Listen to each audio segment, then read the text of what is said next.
آج ہم آپ کو بتائیں گے کہ وہ کون سا کلمہ ہے جسے آپ شب معراج پہ پڑھیں اور اپنی ہر دعا قبول فرمائیں۔ شب معراج کا قصہ، فضائل، عبادات اور دعائیں دیکھیں اس ویڈیو میں۔ ویڈیو دیکھنے سے پہلے چینل سبسکرائب کریں تاکہ آپ تک اسلامی معلومات آسانی سے پہنچائی جا سکے۔ شب معراج کا قصہ۔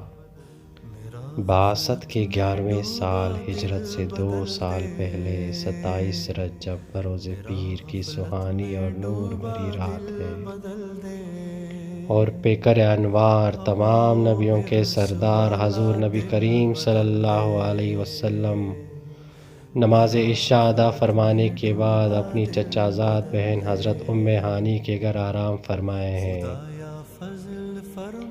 کہ دولت خانہ اقدس کی مبارک چھت کھلی۔ حضرت جبرائیل حاضر ہوئے اور آپ کو حضرت ام ہانی کے گھر سے مسجد حرام میں لا کر حتیم کعبہ میں لٹا دیا۔ وہاں پر آپ کی بارگاہ میں سواری کے لیے گدھے سے بڑا اور خچر سے چھوٹا ایک سفید جانور حاضر کیا گیا جسے براق کہا جاتا ہے۔ اس پر زین کسی ہوئی تھی، لگام پڑی ہوئی تھی، اور اس کے رفتار کا یہ عالم تھا کہ تا حد نگاہ جہاں تک نظر پہنچی اپنا قدم رکھتا۔ پھر حضور نبی کریم صلی اللہ علیہ وسلم براق پر سوار ہوئے۔ اس نورانی سفر میں حضرت جبرائیل بھی ساتھ تھی۔ 7 آسمانوں پر حضور صلی اللہ علیہ وسلم نے 8 انبیاء سے ملاقاتیں کی۔ پہلے آسمان پر آپ کی ملاقات حضرت آدم علیہ السلام سے ہوئی۔ دوسرے آسمان پر آپ کی ملاقات حضرت یحییٰ اور حضرت عیسیٰ سے ہوئی۔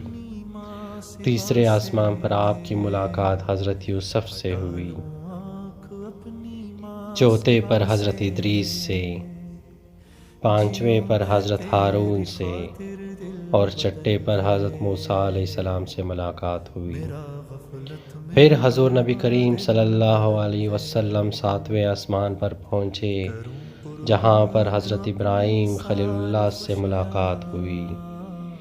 کعبہ معظمہ کے مقابل 7ویں آسمان کے اوپر یہاں آپ نے بعض روایت کے مطابق فرشتوں کو نماز پڑھائی، جیسے بیت المقدس میں نبیوں کو پڑھائی تھی۔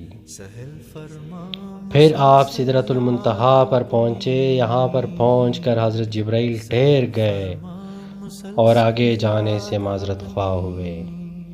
پھر آپ اکیلے آگے بڑھے اور بلندی کی طرف سفر فرماتے ہوئے عرش کو پا لیا۔ اب آتے ہیں شب معراج کی عبادات اور دعاؤں کی طرف۔ رجب میں 27ویں شب کی فضیلت سے نیک عمل کرنے والے کے لیے 100 برس کی نیکیوں کا ثواب ہے۔ اس شب میں جو 12 رکعت اس طرح پڑھے کہ ہر رکعت میں سورہ فاتحہ اور کوئی سی ایک سورت، اور ہر 2 رکعت پر اتحیات پڑھے، اور 12 رکعت پوری ہونے پر سلام پھیرے۔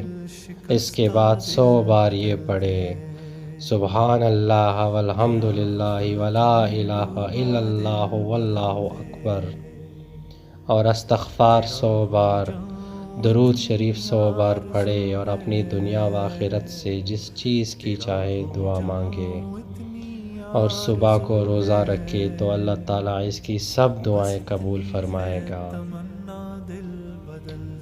اللہ ہم سب کو شب معراج پر عبادت کی توفیق دیں۔ آپ سے گزارش ہے کہ چینل سبسکرائب کریں، یا اگر آپ کو اسلام سے متعلق کسی بھی چیز میں رہنمائی کی ضرورت ہے تو نیچے کمنٹ میں اپنا پیغام درج کر دیں۔